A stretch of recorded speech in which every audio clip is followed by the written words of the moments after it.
ഉലുവ പൊട്ടുന്ന നേരത്ത് നമ്മൾ കറിവേപ്പില, ഇഞ്ചി, വെള്ളുള്ളി, ചെറിയ ഉള്ളി ചതച്ച് വെച്ചത് അതും ഇട്ടിട്ട് ചെറുതായി മൊരിക്കണം.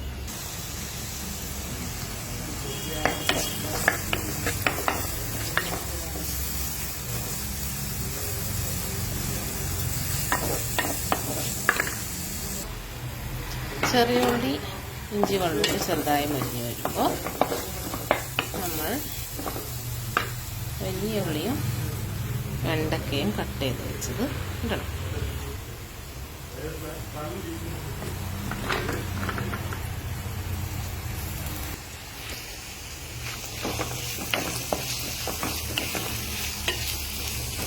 ഇത് വെണ്ടക്ക വാട്ടുമ്പോൾ ശ്രദ്ധിക്കേണ്ടത് അതിൽ ഉപ്പിടാൻ പാടില്ല.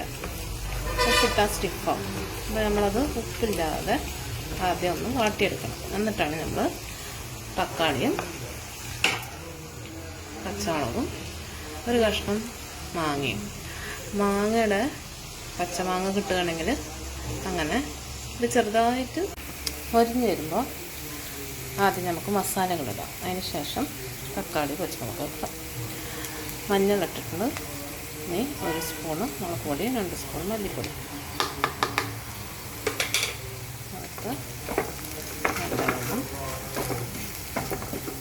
ഇളക്കുക. മല്ലി മുളകിന് മണം പോയിട്ട് അതിൻ്റെ ഒരു പച്ചമണം പോകാൻ കുറച്ച് നേരം ഇങ്ങനെ വഴറ്റാം. മൂടി വെക്കാൻ പറ്റുമെങ്കിൽ അങ്ങനെ കുറച്ച് വെള്ളം ആഡ് ചെയ്തിട്ട് മൂടി വെച്ചാൽ പെട്ടെന്ന് കുക്കായി കിട്ടും. വെള്ളം ആഡ് ചെയ്ത് വെച്ച് ഈ മസാല ഒന്ന് കുക്കായിട്ട് നമുക്ക് വെണ്ടക്ക, ടൊമാറ്റോ,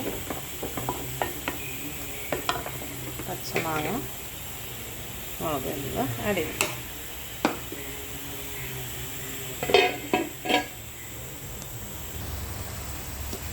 അത് നേരത്തെ കട്ട് ചെയ്ത് വെച്ച tomato, mango, green chilli add ചെയ്തു. ഒരു 2 മിനിറ്റ്സ് അത് കുക്ക് ചെയ്തതിന് ശേഷം നേരത്തെ കുതിർത്തി വെച്ച പുളിവെള്ളം ആഡ് ചെയ്യും.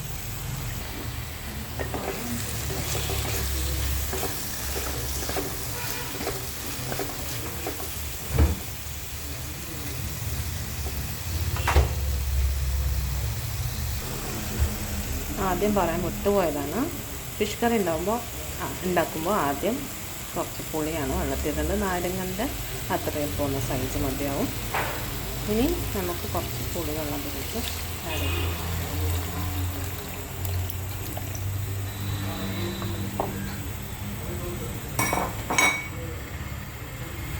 തിളക്കുന്ന നമുക്ക് കഴുകി വെച്ചിട്ടുള്ള ഫിഷ് ഇതിലിടാം. തിളക്കുന്ന സമയത്ത് ഉപ്പൊക്കെ നോക്കിയിട്ട് ഫിഷ് ആഡ് ചെയ്യാം. ഫിഷ് കട്ട് ചെയ്തിട്ടിട്ട് 5 മിനിറ്റ് കുക്ക് ചെയ്യുമ്പോഴേക്കും നമ്മുടെ ഫിഷ് കറി റെഡി.